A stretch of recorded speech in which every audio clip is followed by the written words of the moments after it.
Hi everyone, welcome to my channel, and today we're going to take a look at another horrible case with you. A deadly love triangle. When a person falls in love, they often become weaker, more vulnerable, and prone to idealizing the object of their affection. In such a state, it's difficult to critically assess the qualities of the beloved.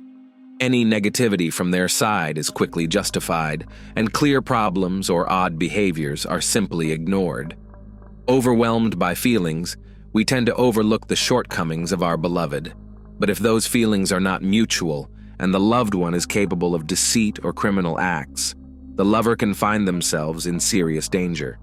Several years ago, the story of a young man named Diogo Gonçalves shook all of Portugal due to its cruelty and cold-bloodedness, with two young, fragile-looking girls with angelic appearances as the ruthless perpetrators. The deceased youth and his executioners were participants in a love triangle, but do not be too quick to blame Diogo. He was not romantically involved with the two girls, but became the victim of the schemes and greed of his charming colleague, whom he loved unrequitedly, and her lover. Now, let's carefully examine this complex case from the beginning to understand how quiet and modest beauties turned into cruel criminals, robbers, and carjackers, why the victim's body was found in pieces in various places, and how a serious and prudent young man failed to realize he was lured into a deadly trap. The story of Diogo Gonçalves. Diogo Gonçalves was born on July 17, 1999, in the picturesque resort town of Albufeira, located in the south of Portugal. He was the only child of a simple and relatively modest family. His parents ran a small souvenir shop, so their well-being depended directly on the season and the number of tourists visiting the town. Diogo grew up modest, polite, and friendly. He did well in school, was interested in computers from a young age, and dreamed of a career in programming. People spoke of him as an open, sociable young man with many friends, both in and outside of school. He disliked being alone.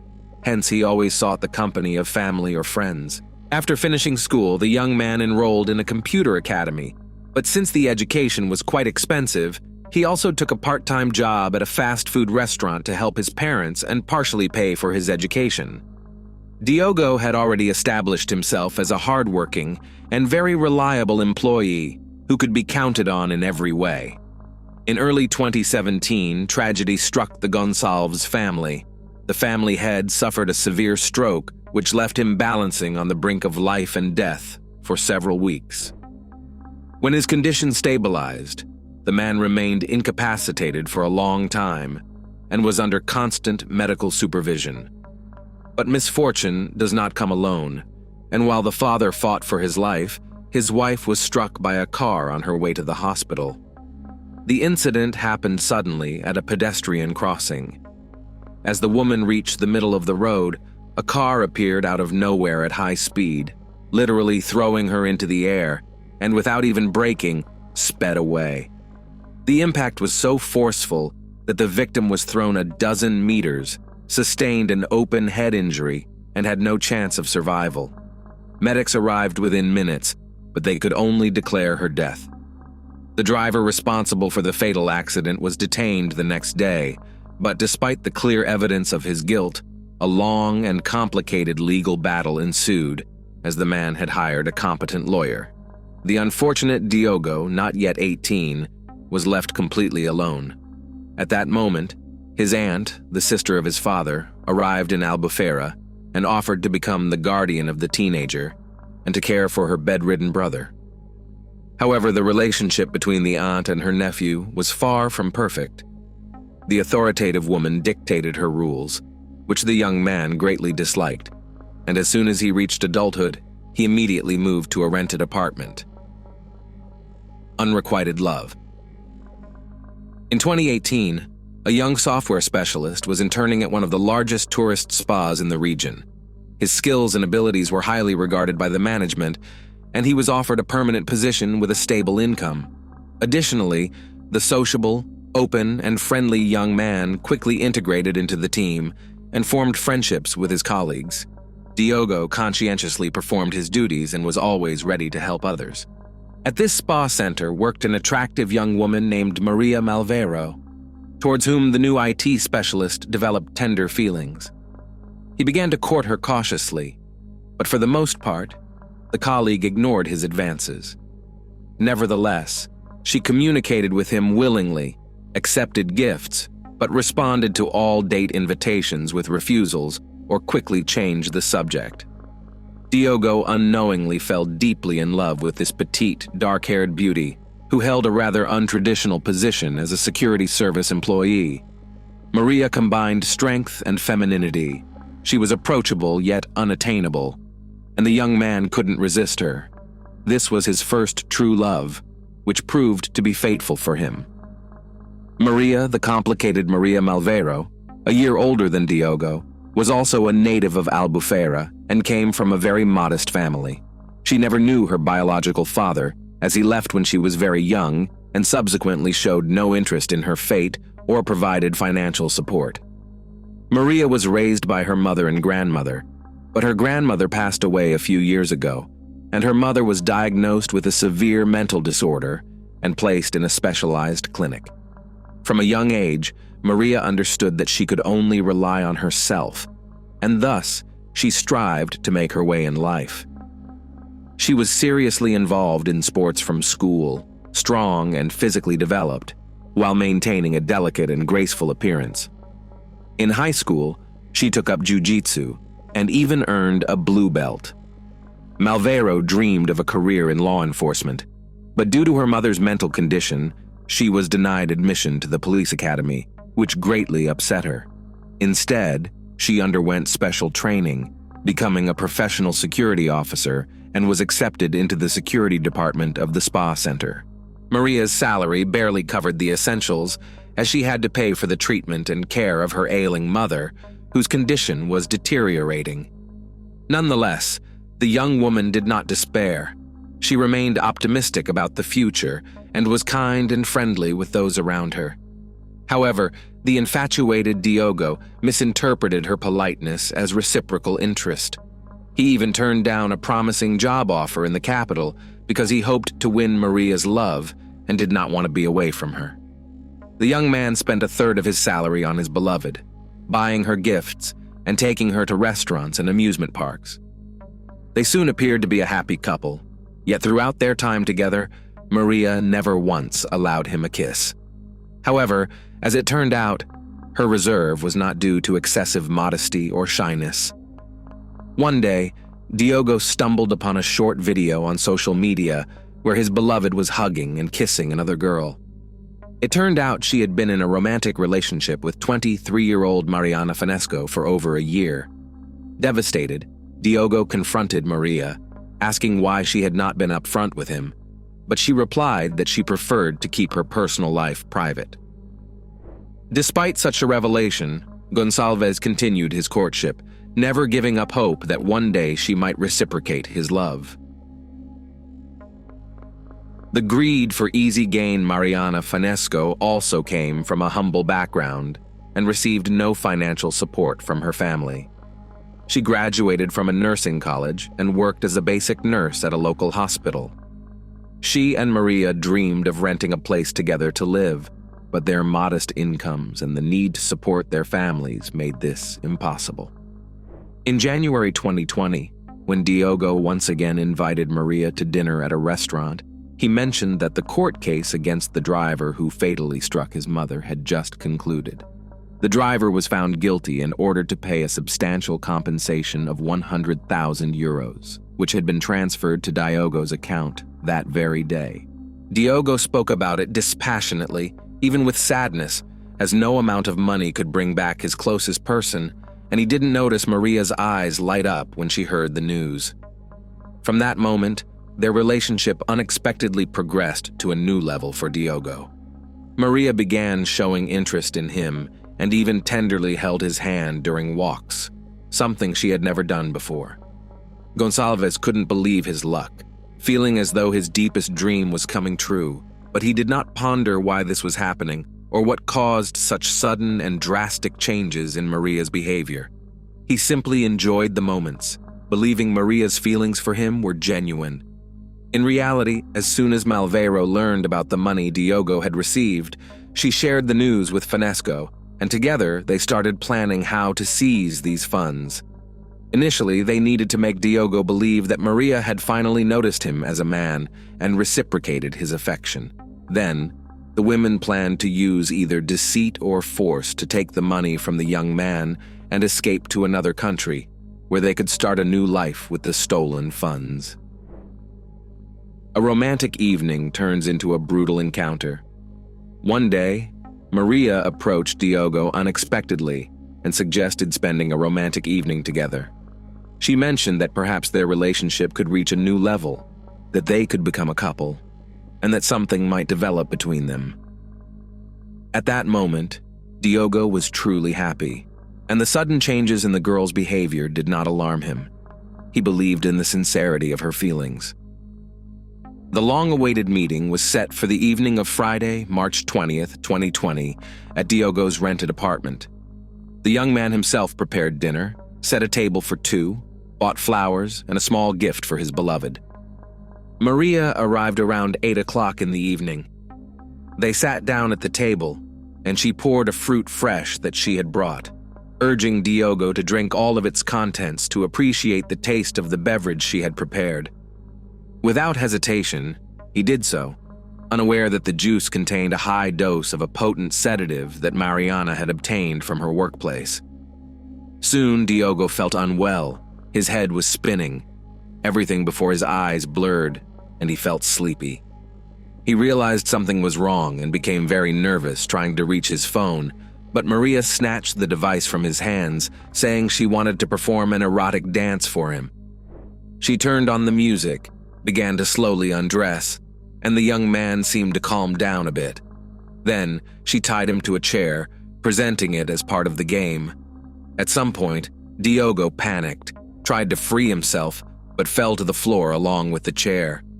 Seeing Maria simply watching the events unfold, he began to scream and call for help, hoping that the neighbors could hear him. Then, she pressed on his neck, after which the young man lost consciousness. After this, she called Mariana, who had been waiting in a car parked nearby, ready for a signal.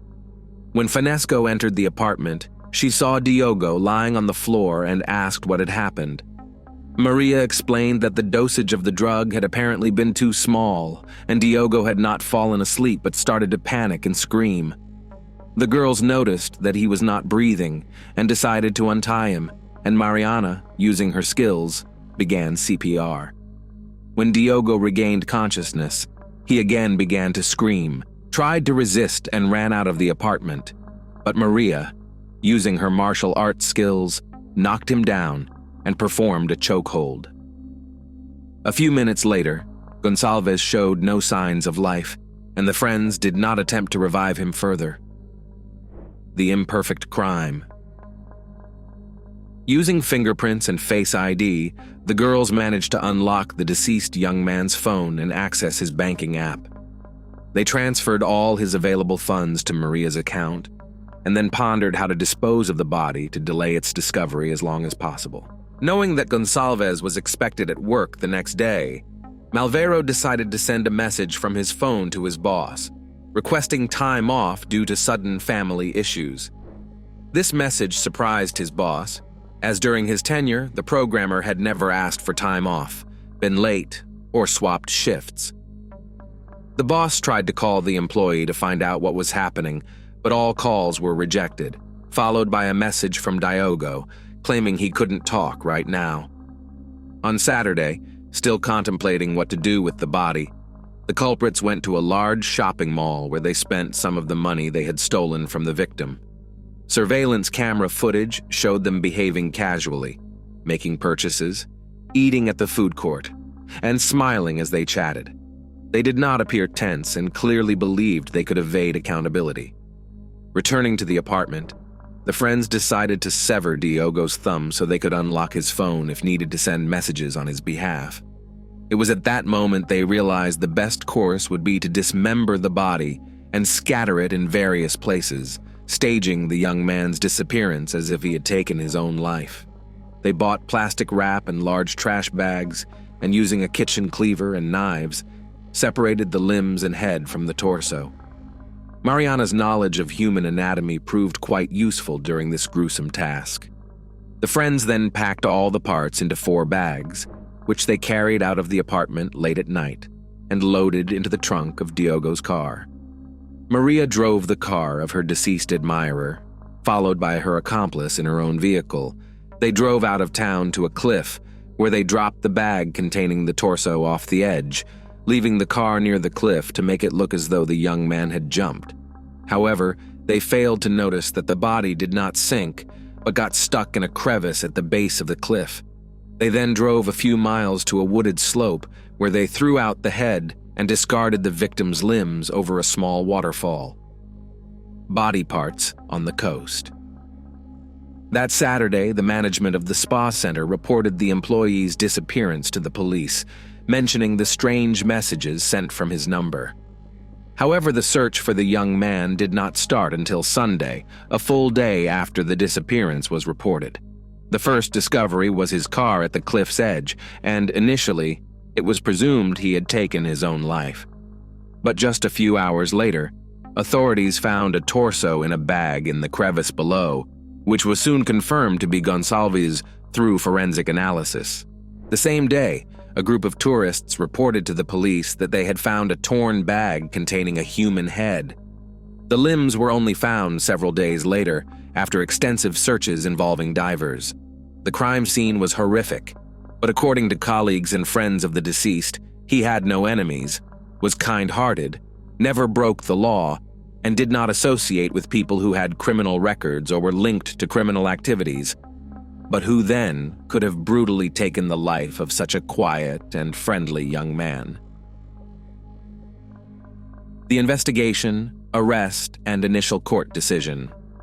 From the early stages of the investigation, it was discovered that the young man had recently received a significant amount of money in his account as compensation from a court decision.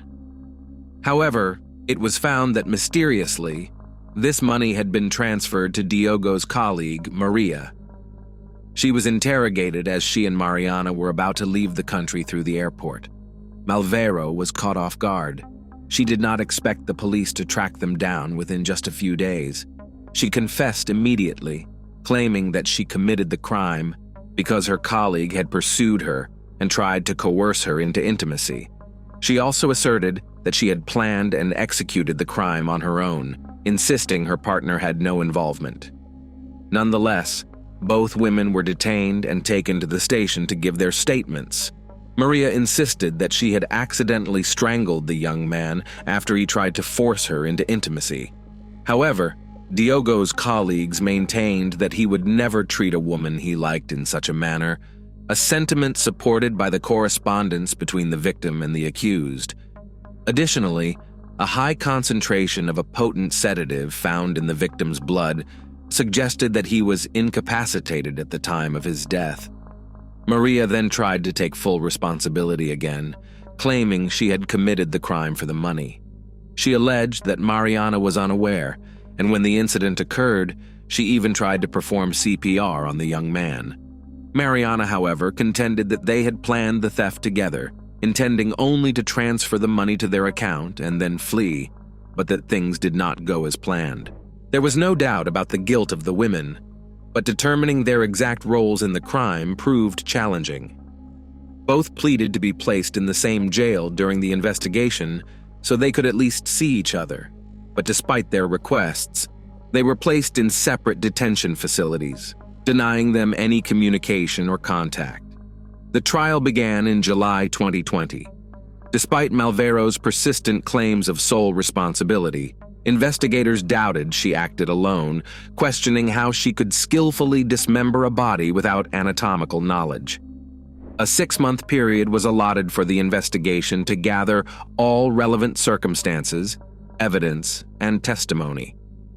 Throughout this time, the suspects had no contact with each other, and the case took an unexpected turn. At a hearing in February 2021, when Maria again claimed full responsibility, Mariana simply confirmed her statements, declaring she had no involvement in the murder or robbery. Maria's lover's behavior seemingly dismayed her, and a month later, Malvero changed her initial testimony. She now claimed that she acted under Mariana's direction, who was the crime's mastermind, and noted that it was her friend who dismembered the body because she knew how to do it best. Maria added that she had initially taken the blame to protect her loved one, but realized that her friend had never truly loved her. Despite Malvero's altered testimony in April 2021, the court found her guilty of premeditated murder, mutilation of a body, robbery, and carjacking. She was sentenced to 25 years in prison.